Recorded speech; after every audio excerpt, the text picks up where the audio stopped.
Abigail is the horror film directed by Matt Bettinelli-Olpin and Tyler Gillett.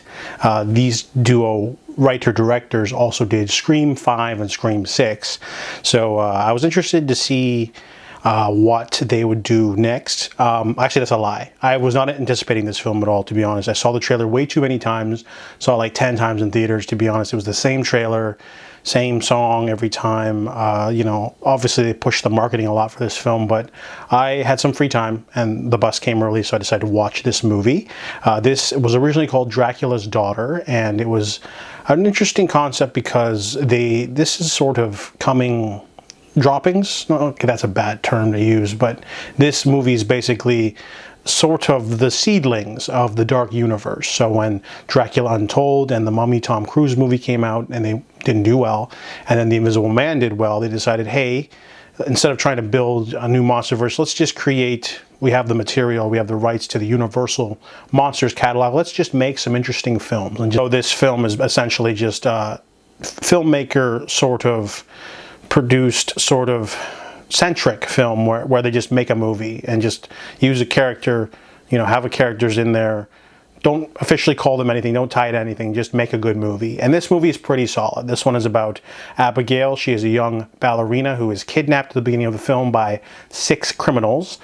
They are hired and come really recommended from a connect, and they have to babysit the girl for 24 hours to get a large chunk of a ransom. However, the mansion is outfitted with steel doors and they are locked in with a vampire, and she essentially wants to eat them and mess with them. However, the trailers do a good job of at least of hiding some of the story. It's best to go into this movie super blind if you can. The trailers do give away a lot of certain parts of the film, but not other parts, and I really like that aspect. There's a lot of interesting world building in this film. The movie's also really slow and atmospheric. The first 30 minutes to an hour is mostly character development and plot building, and you know, some people might not be comfortable with that, but I like it when characters are really developed. And of course, as the movie goes on, it becomes more of just a good old-fashioned monster flick. You know, vampire girl versus criminals. Some good humor mixed in, black humor mixed in with the gory details, and the movie is super gory in some ways, which I really liked. So I enjoyed that aspect. The movie sort of ramps it up. Something that the duo filmmakers do is they kind of mess up endings. I didn't like the ending of Scream 5 and 6. However, this movie has a better ending and definitely utilizes the character development a lot more.